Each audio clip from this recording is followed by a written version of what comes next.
Im Handumdrehen eine elegante Zinkverbindung herstellen.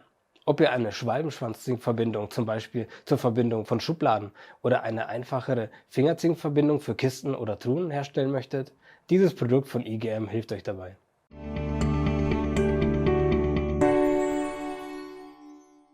Hallo, ich bin Benji von IGM und in diesem Video stellen wir die Zinkenfräsgeräte FD300 und FD600 vor.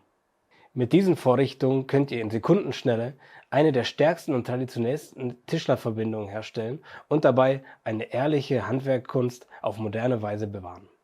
Diese Vorrichtung ist nicht nur für den Profi gedacht, sondern auch für Heimwerker, die beispielsweise ihr Sommerhaus einrichten oder vielleicht eine Spielzeugkiste fürs Kinderzimmer herstellen möchten. Einfach für alle, die keine langweiligen Standardmöbel möchten. Im Basispaket findet ihr alles, was ihr für die Herstellung von halbverdeckten Schwalbenschwanzverbindungen benötigt. Damit sind die Vorrichtung selbst, der Kopierring und der Schaftfräser gemeint.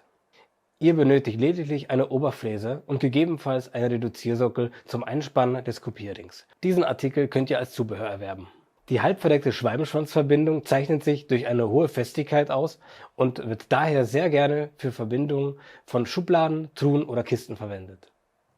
Mit diesem Produkt könnt ihr insgesamt 3 Verbindungsarten in jeweils 2 Größen herstellen. Halbverdeckte Schwalbenschwanzverbindung, offene Schwalbenschwanzverbindung und Fingerzinkverbindung. Die Schablone für eine halbverdeckte Schwalbenschwanzverbindung 12,7 mm ist im Lieferumfang enthalten. Weitere Schablonen können als optionales Zubehör erworben werden. Mit diesem Zinkenfräsgerät könnt ihr problemlos Teile mit einer Dicke von 8 bis 25 mm verbinden. Die dünnsten Teile verbindet ihr mit einer Schablone für Mini-Schwalbenschwanzverbindungen mit einer Breite von 6,35 mm. Diese Schablone ist für Materialstärken von 8 bis 12 mm geeignet. Die Schablone für eine offene Schwalbenschwanzverbindung mit einer Breite von 12,7 mm eignet sich zum Verbinden von Teilen mit einer Dicke von 8 bis 19 mm.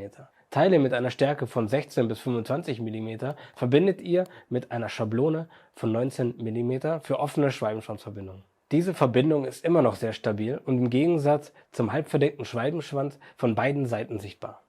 Auch Fingerzinkverbindungen in der Breite von 8 bis 12,7 mm lassen sich problemlos mit einer dieser Vorrichtungen herstellen. Es handelt sich um eine einfachere und schnelle Verbindungsart, die jedoch nicht die Festigkeit einer Schwalbenschwanzverbindung hat. Schaftfräser gehören nicht zu den optionalen Schablonen und müssen separat erworben werden. Für die Herstellung einer halbverdeckten Schwalbenschwanzverbindung und einer Fingerzinkverbindung wird nur ein Fräser verwendet. Der Fräser ist jedoch unterschiedlich. Für die Herstellung einer offenen Schwalbenschwanzverbindung werden 2 Fräser benötigt, ein gerader und ein Schwalbenschwanzfräser. Der FD300 und FD600 unterscheiden sich grundsätzlich nur in der Breite. Mit der Vorrichtung FD300 könnt ihr Verbindungen mit einer maximalen Breite von 305 mm herstellen.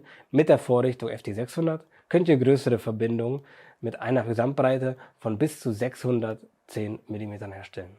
Und wie ihr mit den einzelnen Schablonen arbeiten und worauf ihr achten müsst, zeigen wir euch in einem der weiteren Videos. Liken, abonnieren und wir sehen uns beim nächsten Video. Macht's gut und tschüss.